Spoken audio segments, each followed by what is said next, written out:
Chrome पे जाने के बाद चले जाओ एआई मार्शन वाले पे, और यहाँ पे सर्च करो। क्या सर्च कर सकते हैं? Google collab, right. Google collab search करो, कॉलैब लिख दिया मैं, बट गूगल हमारा स्मार्ट है, जीनियस है। गूगल कॉलैब ही आएगा सर्च में, देखो इसने रिकरेक्ट भी कर दिया है। गूगल कॉलैब पे हम चले जाएंगे, ठीक है। गूगल कॉलैब पे जाने के बाद मुझे पीसीएस से लेना पड़ा थोड़ा। दिख रहा हूँ मैं तुम लोगों को?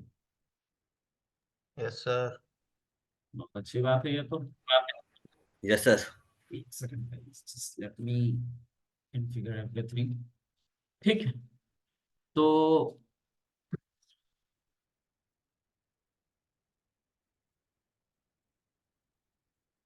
थोड़ा सा मैं इसको बंद करता हूँ। जैसे हम जुपिटर में क्या कह रहे हो? टैब से कर सर, इसमें कोड कंप्लीशन कैसे करते हो आप? जैसे हम जुपिटर में टैब से करते थे ना, इसमें कैसे होता है वो?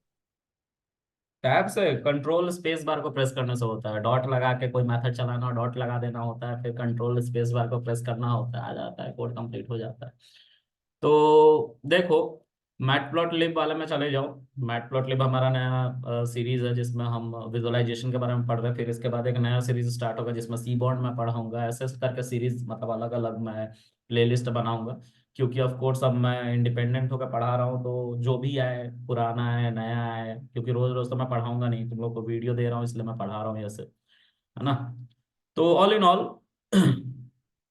जो भी है, मैंने बोला था इन 5 या 6 के बारे में मैं बताऊंगा कि क्या होता है, ठीक है।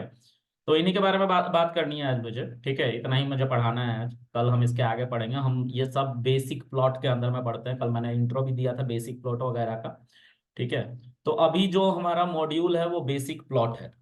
इसका नाम जो है वो बेसिक प्लॉट करके।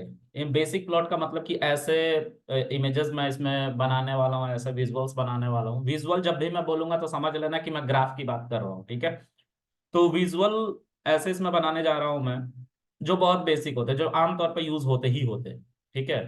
तो उन्हीं विजुअल्स की बात कर रहा हूँ। उसके लिए हमें चाहिए एक डेटा सेट। या तो डेटा सेट तुम बना के दिखाओ, या तो numpy की मदद से डेटा जनरेट करो और फिर दिखाओ, जैसा मैंने कल किया था, ठीक है।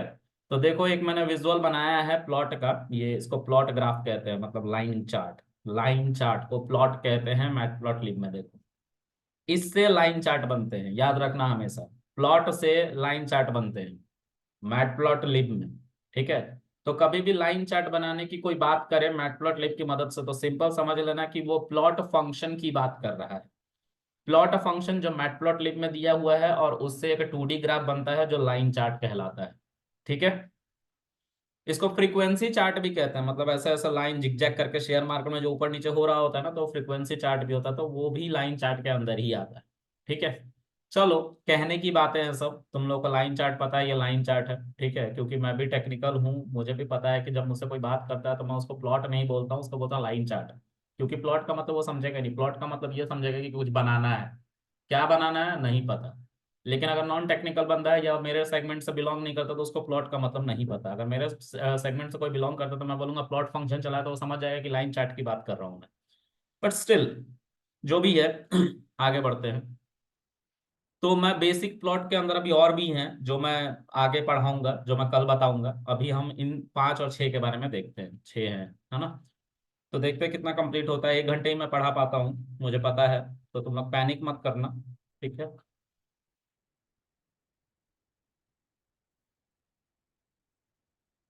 इनका यूज देखेंगे, और ये क्यों कराए जा रहे हैं उसको देखेंगे। तो देखो, हमारे पास एक टिप का डेटा सेट था, तो उस टिप के डेटा सेट को मैं यहाँ पे लोड करने जा रहा हूँ। लोड कैसे करूंगा? क्योंकि वो मेरे ड्राइव में रखे हुए हैं। तुम लोग सोच रहे हो कि सर बोल रहे हैं लेकिन हमें गिटहब नहीं सिखा रहे हैं और ना दे रहे हैं कोड, तो मैं उसको सिखाऊंगा। सही वक्त आ जाने दो, मैं सिखाऊंगा, ठीक है।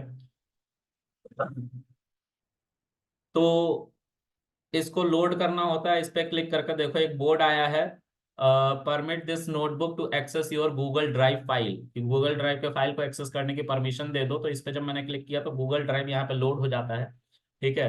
एक एपीआई बन के आ जाता है, एक फोल्डर बन के आ जाता है, ठीक है। तो कनेक्ट करेंगे हम। जैसे ही कनेक्ट करेंगे तो यहाँ पे हमारा ड्राइव करके एक फोल्डर ही आ जाएगा। ठीक है, और उसके अंदर हमारा एनालिसिस करके, डेटा एनालिसिस करके एक फोल्डर बना हुआ है जिसके अंदर सब तरह का डेटा है। देखो आ गया ड्राइव, इस पे जब तुम क्लिक करते हो तो माई ड्राइव करके आ गया। अब इसके अंदर हमारा डेटा एनालिसिस नाम से ये वाला फोल्डर था। देखो फोल्डर क्या कैसे तीर बना होता है, क्योंकि इसके अंदर हो सकता है फाइल हो, नहीं दोनों हो सकता है। ठीक है, तो ये देखो हमारा टिप का डेटा सेट है। टिप का डेटा सेट पे इसलिए बता रहा हूँ क्योंकि टिप के डेटा सेट देखो, कभी भी हम कुछ समझाते हैं तो उसको इजी करके समझाना बहुत जरूरी है। अगर मैं उसको पहले ही टफ कर दूं, मतलब मैं एक ऐसा डेटा सेट उठा लूं जो तुम्हें समझ में ही नहीं आता है। जल्दी भी है। और म्यूट कर लो यार जो भी है, प्रीति म्यूट कर लिया करो प्लीज। चलो, तो कभी भी हम कोई चीज पढ़ाते हैं तो इजी चीजों को लेके समझते हैं। इजी, जैसे इजी डेटा सेट हो गया, इजी कोड हो गया, जैसे मैंने तुम लोग को इफ एल्स पाइथन में सिखाया था एग्जाम्पल के तौर पे। तो मैंने एक बहुत इजी आसान सा कोड लिखा था इफ एल्स को समझाने के लिए। जब तुम्हें वो कॉन्सेप्ट समझ में आ गया तो आगे चलकर तुम उस पर हिट एंड ट्रायल करके कॉम्प्लेक्स कोड लिख सकते हो। ठीक है, तो मैं ट्राई करता हूँ कि हमेशा आसान ही हमारा डेटा सेट हो, क्योंकि हम विजुअलाइजेशन के अंदर में हैं और जो डेटा सेट हमने ऑलरेडी पढ़ रखे हैं उसी को देखें। तो उससे क्या होगा कि हमें डेटा सेट के बारे में ऑलरेडी पता होगा, तो उसको पिक्चराइज करना मतलब दिमाग में इमेज बनना जरूरी है। अगर तुम्हें कोई चीज समझ में आ रहा है मतलब तुम्हारे दिमाग में उसकी इमेज बन रही है। अगर दिमाग में इमेज नहीं बन रही तो बैठने का कोई फायदा नहीं है। ठीक है, चलो म्यूट कर लिया करो गाइस, जो भी कनेक्ट हो रहा है प्लीज म्यूट कर लिया करो। चलो अब आगे देखते हैं। तो ये हमारा ड्राइव लोड हो गया है, इसको मैं क्लिक करके साइड कर लेता हूँ, ये साइड में ही क्लोज हो जाता है देखो। चलो, तो अब यहाँ पे हमने इतने सारे प्लॉट की बात करी है। ठीक है, मैं इसको अलग अलग लाइन में सब है इसलिए बीच में स्पेस दे रहा हूँ। ठीक है, तो एक प्लॉट है, फिर स्कैटर प्लॉट है, फिर बार प्लॉट है, आई एम शो है, काउंटर है, पी कलर मैश है। ठीक है, तो ये सब हमारे ग्राफ है। ठीक है, अब देखो एक डेटा सेट है, डेटा सेट का नाम टिप है। ठीक है, जो हमने ऑलरेडी एनालिसिस इसके ऊपर किया था, कंडीशनल प्रोग्रामिंग लगाई थी पांडास की मदद से, उसको मैं यूज करने जा रहा हूँ। तो टिप्स डेटा सेट की हम बात कर रहे हैं। अब यहाँ पे, ओ शिट यार, मेरा ऑफिस का जो लैपटॉप है ना उसमें कंट्रोल जो है वो सेकंड नंबर पे दिया हुआ है, और लास्ट में जो है ना कॉर्नर में उस पे फंक्शन बटन दिया हुआ है। इसीलिए मुझसे गलती से ये विंडो प्रेस हो जाता है और ऐसा पॉपअप आ जाता है। तो पैनिक मत होना, मुझे कीबोर्ड चलाना आता है भाई। ठीक है, ओके। तो टिप डेटा सेट को हम लोड करने जा रहे हैं, तो I am going to mention कि कभी भी मैं ये शीट दूं तो आपको समझ में कि शीट में क्या चल रहा था। Loading tip data set from drive. ठीक है, क्योंकि ये मेरे ड्राइव में है। अब मैं यहाँ पे डीएफ करके एक वेरिएबल बनाता हूँ, उस वेरिएबल में मैं इस डेटा सेट को लोड करूंगा और उसके लिए हमें पांडास की जरूरत होगी। तो अब मैं क्या लिखूंगा, इंपोर्टिंग पांडास। ठीक है, क्यों पांडा को इंपोर्ट कर रहा हूं, to load tip data set in my sheet. ठीक है, इस शीट में हम टिप डेटा सेट को लोड करने के लिए कि देख पाए, इसलिए हम पांडास को यूज कर रहे हैं अभी। ठीक है, तो हम लिख रहे हैं import pandas as PD. Aliasing इसलिए करें कि बार बार हमें पांडास ना लिखना पड़े। ठीक है, तो पीडी आ गया। पीडी के ऊपर हम, क्योंकि हमारा जो डेटा सेट है यहाँ पे टिप, जो मैंने आप लोग को दिखाया है tip dot C S V, एक कोमा सेपरेटेड वैल्यू वाली फाइल है। यानी कि एक प्लेन टेक्स्ट फाइल जिसमें हर एक वैल्यू कॉमा से सेपरेट करी गई है। तो इसको अगर हमें रीड करना है तो हमें पांडास के अंदर से रीड अंडरस्कोर सीएसवी करके होता है। अब तुम बोलोगे कि कैसे सजेशन आएगा, तो सजेशन आएगा यहाँ पे, कंट्रोल स्पेस बार को प्रेस करो, डॉट लगा के देखो सजेशन आ रहा है। ठीक है, तो अब यहाँ पे क्योंकि तुम्हें रीड अंडरस्कोर सीएसवी चाहिए तो तुम रीड लिखो यहाँ पे। जब तुम रीड लिखोगे तो तुम्हें यहाँ पे दिखाई देगा रीड अंडरस्कोर सीएसवी। इसको जब तुम क्लिक करोगे तो यहाँ पे तुम्हें अपना पाथ देना पड़ेगा जहां पे तुम्हारी फाइल रखी हुई है। तो तुम्हारे ड्राइव के अंदर डेटा एनालिसिस नाम के फोल्डर के अंदर ये फाइल रखी हुई है जिसका नाम टिप डॉट सीएसवी है। तो अगर इसका पाथ चाहिए तुम्हें तो इस पे राइट क्लिक करो, कॉपी पाथ करो, इस पाथ को यहाँ पे ले जाके कंट्रोल वी करके पेस्ट कर दो। ये क्या हो रहा है, can't show the history, okay. फिर से कॉपी करो और इसको देखो, मैं गलती से विंडो प्रेस कर रहा हूँ, कंट्रोल वी हो, विंडो गलत जगह पे है मेरा घर के कीबोर्ड में। एनीवेज, अब इसको हम देखना चाहते हैं तो शिफ्ट एंटर प्रेस करोगे तो ये दिखाई देगा यहीं पे। देखो 244 लोगों का डेटा था और 7 वेरिएबल्स। कॉलन को वेरिएबल कहा जाता है, ये मैंने डेटा एनालिसिस में भी बताया है और यहाँ पे भी बता रहा हूँ। इसको हम साइड में कर लेंगे क्लिक करके। अच्छा, अब हम चाहते हैं कि इस पे कुछ ग्राफ बनाए जाए। ग्राफ बनाने के लिए कल मैंने रैंडमली अपने तरफ से डेटा जनरेट किया था, एक्स एक्सिस और वाई एक्सिस करके, और उसकी मदद से मैंने एक प्लॉट ग्राफ बनाया था, यानी कि लाइन चार्ट बनाया था। प्लॉट ग्राफ का मतलब लाइन चार्ट होता है, ठीक है। ओके, अब जो है हम यहाँ पे लिखते हैं, देखो मैं अब एक ग्राफ बनाने जा रहा हूँ, किसके किसके बीच में वो समझते हैं। तो हम ग्राफ बनाएंगे, क्योंकि हमें एक फ्रीक्वेंसी ग्राफ बनाना है, लाइन चार्ट बनाना है। तो लाइन चार्ट के लिए दो एक्सिस है हमारे पास, एक है एक्स एक्सिस, दूसरा है वाई एक्सिस, ठीक है। दो एक्सिस है हमारे पास। एक्स एक्सिस पे तुम किसी एक कॉलन को रखोगे और वाई एक्सिस पे तुम किसी दूसरे कॉलन को रखोगे। तो देखो यहाँ पे ध्यान से समझना, मैं एक्स एक्सिस पे टिप को रखने जा रहा हूँ और वाई एक्सिस पे टोटल बिल को रखने जा रहा हूँ, ठीक है। तो एक क्वेश्चन आ सकता है जहन में, सर हम यहाँ सेक्स और टोटल बिल में नहीं बना सकते। मैंने बोला कि कोई सेंस नहीं बनेगा। क्यों नहीं बनेगा, तो वो समझेंगे आगे चल के कि क्यों नहीं बनेगा। अभी तुम इतना देखो कि अगर तुम इसको y एक्सिस मान रहे हो और इसको x एक्सिस मान रहे हो, तो y एक्सिस का एक वैल्यू और x एक्सिस का एक वैल्यू, तो y एक्सिस पे ये कहीं यहाँ पे मान लो कि ये 16 है, 16.99, और नीचे टिप जो कॉलन है ना वो यहाँ पे 1 है, 1.01। ये जब दोनों एक साथ आएंगे तभी तो एक क्रॉस सेक्शन एरिया बनेगा और यहाँ पे एक पॉइंट मिलेगा, मिलेगा ना। दूसरी वैल्यू जब आएगी तो 10.34 है। तो 10.34 का क्या मतलब है कि यहाँ पे कहीं पे 10 होगा, सॉरी, अब क्योंकि ये 16 था, 16.99, तो यहाँ पे कहीं पे 10 मिलेगा, इससे नीचे ही छोटी वैल्यू, तो एक यहाँ पे हमारा क्रॉस बनेगा। और दूसरा क्या है 1.66, ठीक है। तो ये यहाँ पे नहीं बनेगा, 1.66 कहीं यहाँ पे पड़ेगा, तो यहाँ पे बनेगा। अब देखो ऐसे बहुत सारे हमारे लाइन बनेंगे, एक एक करके सब बन जाएगा शुरू से लेकर लास्ट तक, यानी कि 244 पॉइंट इस ग्राफ पे आएंगे। लेकिन जब इस पे लाइन बनाया जाएगा ना, तो जो पहले हमारा पॉइंट आएगा वहां से स्टार्ट किया जाएगा, दूसरे नंबर, तीसरे नंबर, चौथे नंबर, पांचवें नंबर, छठे नंबर, सातवें नंबर, आठवें नंबर, नौवें नंबर, 10वें नंबर, ऐसे करके हमारा डेटा लाइन चार्ट बनाएगा और ये हौच पौच हो जाएगा। तो क्यों बता रहे हो इसको लाइन चार्ट? तो मैंने बोला लाइन चार्ट बना के दिखाना था ना तुम्हें, इसलिए बता रहा हूँ, नहीं तो कल मैंने लाइन चार्ट बनाया है, ठीक है। तो इसके लिए हम समझते हैं कि क्या कर सकते हैं। देखो पहले मैं इसको बना के दिखा देता हूँ कि ऐसा ही जिगजैग जिगजैग बन के आएगा, ठीक है। समझने की बात कर रहा हूं मैं कि इसको समझो कि हम कर क्या रहे हैं। तो देखो यहाँ पे मैं पहले एक वाई एक्सिस पे मैंने क्या बोला था कि मैं टोटल बिल को लूंगा, ठीक है। तो टोटल बिल को लेने के लिए हमें इसको पहले एक वेरिएबल में स्टोर करना पड़ेगा, और हम डीएफ नाम के वेरिएबल में स्टोर कर रहे हैं इसे, ठीक है। अब हमें वैल्यू नहीं दिखाई देगी, तो मैंने बोला डीएफ को प्रिंट कराओ। प्रिंट के अंदर मत लिख देना, बड़ा गंदा इमेज बन के आएगा ऐसे। तुम बिना प्रिंट के डीएफ लिखना, बिल्कुल लास्ट में ऐसा प्रिंट हो जाता है। अब इस वाई में डीएफ का जो टोटल बिल है उसको लेके आओ,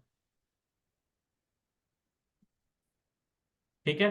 तो इससे क्या होगा, वाई एक्सिस में डीएफ टोटल बिल का जितना डेटा है, ये 244 लोगों का जो डेटा है जिन्होंने टोटल बिल पे किया है, 244 लोगों ने, उनका डेटा चला जाएगा। प्रीति म्यूट कर लो यार अपने आप को, मैंने कितनी बार बोला है तुम्हें।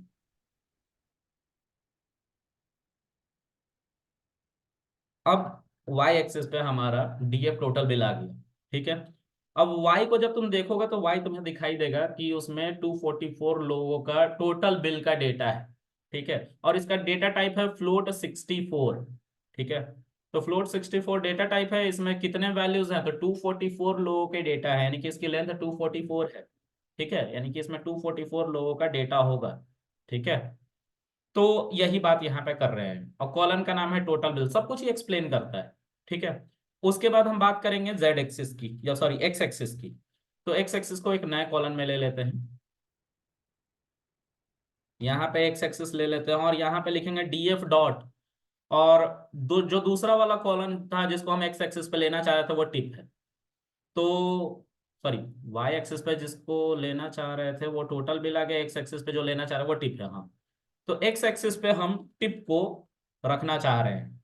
ठीक है, देखते हैं टिप्स था कि टिप था, भूल गया हूं मैं। अच्छा, टिप ही था।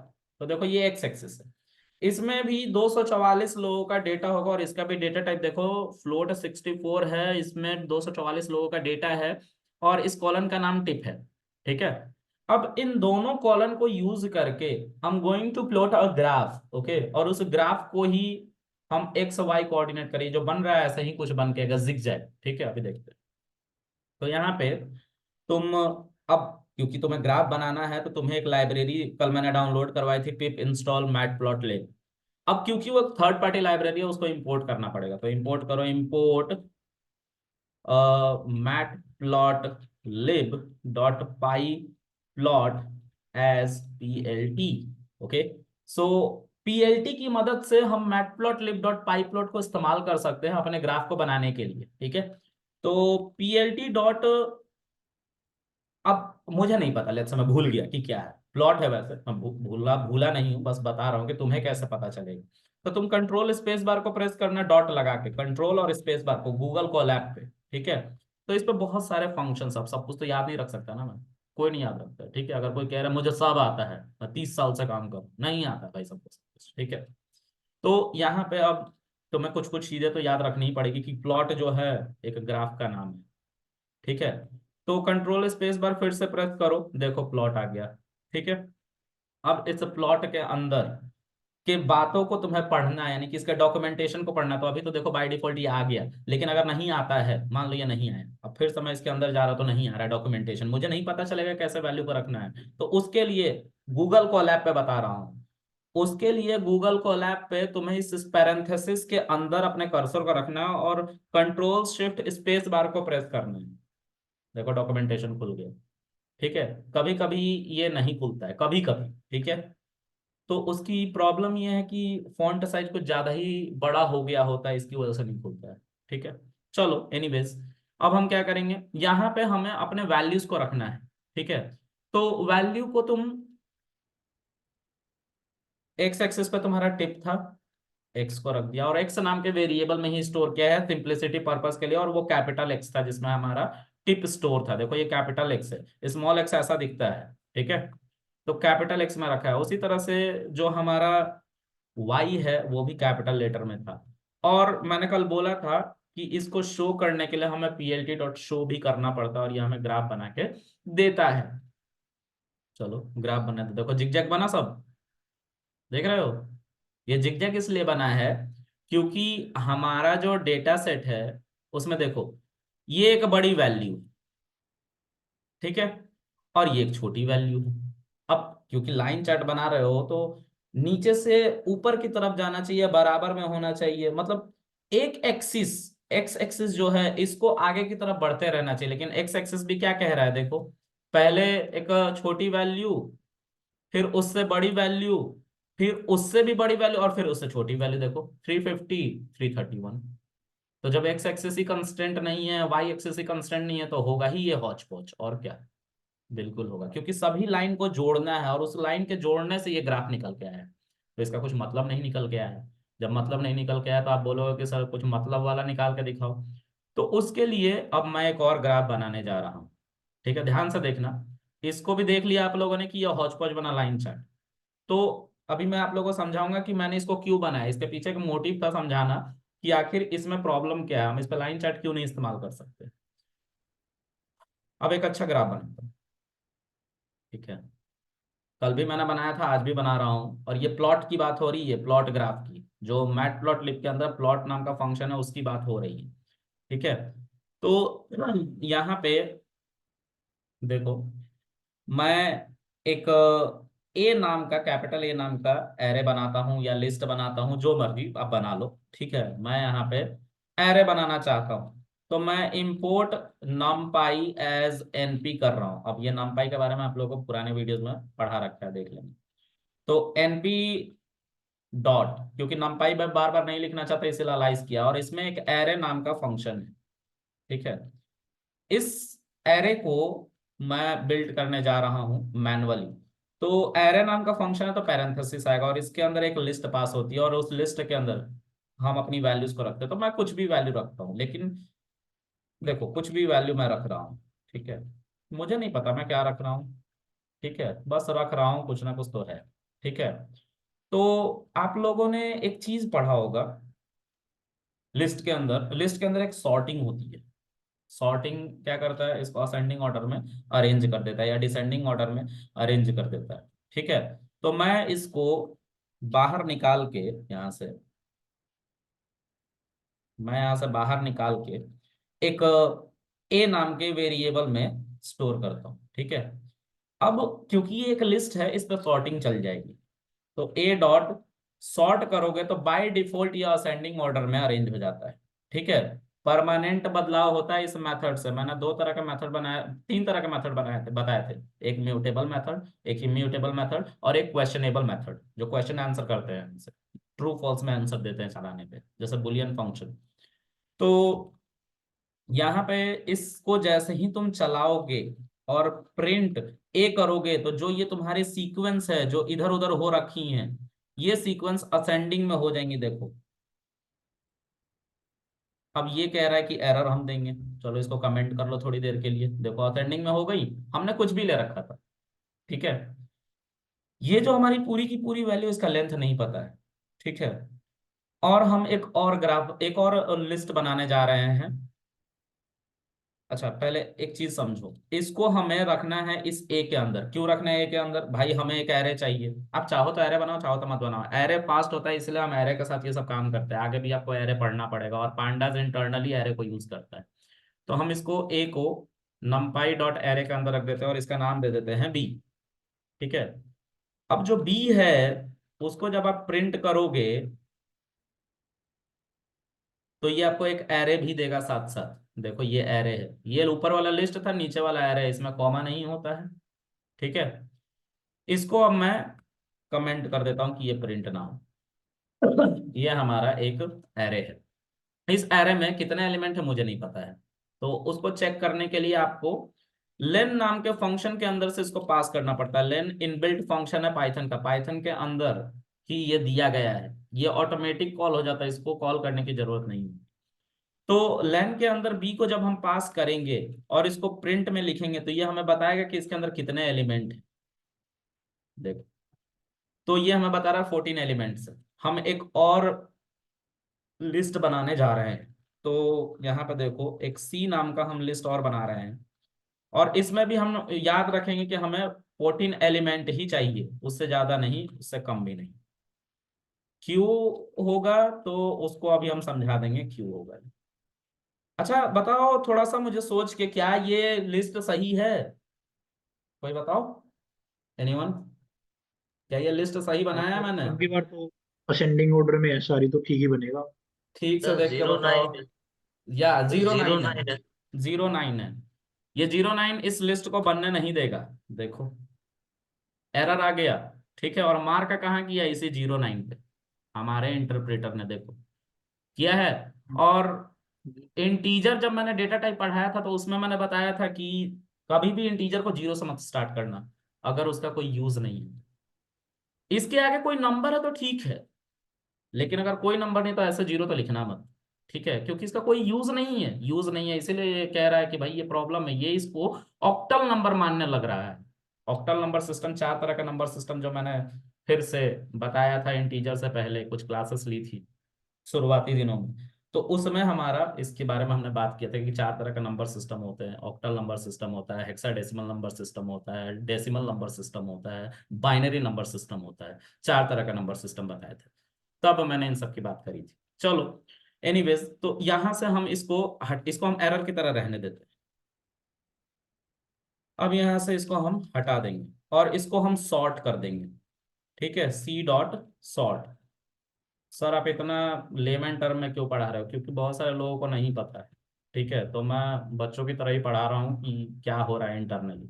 अब ये सॉर्ट हो गया होगा, तो प्रिंट सी करके जब तुम देखोगे तो तुम्हें एक सॉर्टेड वैल्यू मिलेगी, यानी कि असेंडिंग ऑर्डर में ही वैल्यू मिलेंगी, देखो मिल गई। अब इसके अंदर पता नहीं कितने एलिमेंट है, मैंने बोला था ना कि इसमें 14 एलिमेंट है, इसमें पता नहीं कितने एलिमेंट है। अब मैं इन दोनों का यूज करके अगर प्लॉट ग्राफ बनाऊंगा तो एरर मिल जाएगा, अगर इन दोनों की लेंथ एक जैसी नहीं रही तो। क्यों? क्यों एरर मिल जाएगा, देखेंगे। तो देखो अब मैं इसको एरे में कन्वर्ट करूँ, तो np डॉट एरे, ठीक है, इसके अंदर हम सी को रख देंगे क्योंकि यहाँ से सी शॉर्ट हो गया।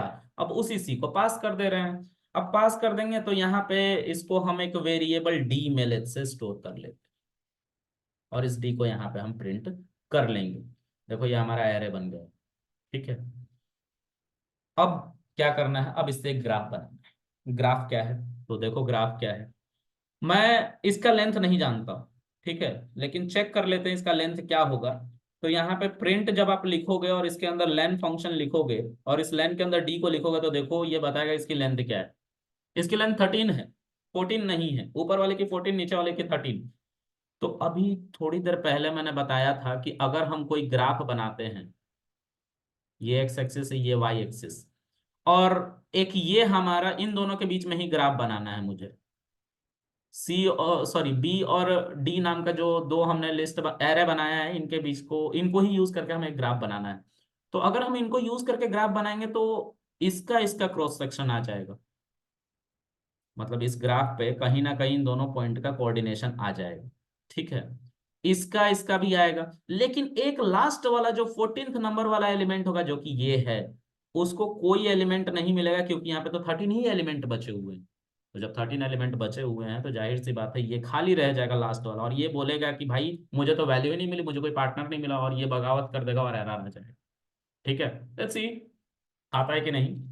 तो यहाँ पे हम लिखेंगे plt डॉट प्लॉट, और इसके अंदर हम पास करेंगे अपना, देखो इसको हमने बी में स्टोर किया था इस एरे को, तो बी को लिखेंगे, इसको हम एक्स एक्सिस बनाना चाहते हैं, और ये जो डी है इसको उसके बाद लिखेंगे, इसको वाई एक्सिस पे रखेंगे, ठीक है। तो बी कॉमा डी, अब ध्यान से देखो जो पहला लिखा जाता है वो एक्स एक्सिस है, मतलब कि बी एक्स एक्सिस पे है और वाई एक्सिस पे डी है, याद रखना हमेशा। ये मैं इसलिए बता रहा हूँ क्योंकि यहाँ पे डॉक्यूमेंटेशन नहीं आया है ना, इसीलिए। अब जब हम इसको plt डॉट शो करेंगे, I will get a graph, वो एरर दे देगा। देखो बॉक्स बन के आएगा लेकिन एरर के साथ आ गया, बॉक्स बन के नीचे, लेकिन इस बॉक्स में कुछ नहीं है और ऊपर एरर आया है। क्या कह रहा है, एक्स और y must have same first dimension. इनके डायमेंशन सेम नहीं, एक में 14 है, शेप बता रहा है उस पर 14 कॉमा, नंपाई में ये बताया था कॉमा क्यों यूज होता है, ठीक है। और ये 13 कॉमा, नंपाई वाला सीरीज देख लेना किसको नहीं पता है तो, ठीक है। अब मैं इसका शेप क्या कर देता हूँ ना, दोनों का शेप, यानी कि दोनों में 14 14 एलिमेंट डाल देता हूँ। देखो इसमें 13 एलिमेंट थे, इसमें 14 एलिमेंट थे, मैं इसके अंदर एक और एलिमेंट डाल देता हूँ, यहाँ पे डाल दो कुछ चलो इतना डाल देते हैं, ठीक है, सॉर्टेड होके आ जाएगा। अब कहीं ना कहीं 32 आया होगा, देखो दो 32 आए हैं, ठीक है, तीन 32, ठीक है, कुछ अलग कर लेते हैं, एरर नहीं देगा ये गाइस, ठीक है, याद रखना इस बात को, एरर नहीं देगा ये, ठीक है। हाँ चलो ये आ गया। अब क्या करेंगे, अब मैं अगर फिर से इसको चलाऊं तो हमारा ग्राफ बन जाएगा, लो बन गया ग्राफ, दिख रहा है, और ये नीचे से ऊपर जाते हुए दिख रहा है। क्यों ऐसा हुआ, क्योंकि जब हम इस ग्राफ को बना रहे थे, उससे पहले हम यहाँ पे दोनों को बुला लेते हैं, बी और डी दोनों को, और क्योंकि हमें समझ में आया तो मैं डी यहाँ पे लिख देता हूँ और इसको बी को भी लिख देता हूँ, क्योंकि बी को भी हमें दिखाना है बस क्लियरेंस के लिए कि भाई बी और डी में इतनी इतनी वैल्यूज थी। देखो आ गया, तो 2 और 3 को मिला के एक यहाँ पे पॉइंट बनाया गया, ठीक है, यहाँ पे 2 और 3 को मिला के एक पॉइंट बनाया गया, फिर अगला 3 और 4 को मिला के एक पॉइंट बनाया गया होगा यहीं पे आसपास कहीं पे, ठीक है। ऐसे करके पॉइंट बनाया गया बनाया गया बनाया गया, और एक एंड पे जो सबसे बड़े वाले एलिमेंट थे 768 और 436, उसकी मदद से सबसे ऊपर में एक ग्राफ बना है, ठीक है। तो इन सब लाइनों को, इन सभी पॉइंट को जब लाइन से मिलाया गया तो हमें देखो एक सुलझा हुआ ग्राफ मिल रहा है, लेकिन यहाँ पे हमने ऐसा कुछ नहीं किया था, और अगर हम ऐसा कुछ करते तो हमारा डेटा मिसमैच हो जाता। मतलब आप ये सोच रहे हैं कि इसको हम असेंडिंग ऑर्डर में डाल देते, तो इसको भी असेंडिंग ऑर्डर में डालने की अगर हम जिद पे आ जाते तो असेंडिंग ऑर्डर में तो कोई एक ही कॉलम हो पाएगा, दोनों नहीं हो पाएंगे, क्योंकि ये दोनों पेयर हैं। 16.99 10 से छोटा है, ये नीचे आ जाएगा 16.99।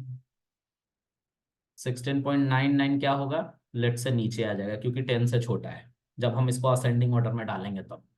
और ये 1.0 ये तो ऊपर ही रह जाएगा ना, क्योंकि 1.66 से छोटा है वो। तो कॉलन मिसमैच होंगे, और कॉलन मिसमैच होंगे तो फिर डेटा खराब होगा, और हमारा ग्राफ वैसा रिलेटेड टू एनालिसिस नहीं आएगा, कुछ हौच पौच अलग ही आ जाएगा। ये प्रॉब्लम समझ में आ रही है सबको गाइज? एनीबॉडी जी। कुछ पूछना है? यस। चलो आगे देखते हैं। अब जो मुझे है, पूछना है। हाँ बोलिए। रुक जाइए, फिर से मीटिंग सर रिज्वाइन कीजिए सब आप लोग, 1 मिनट बचे हुए हैं।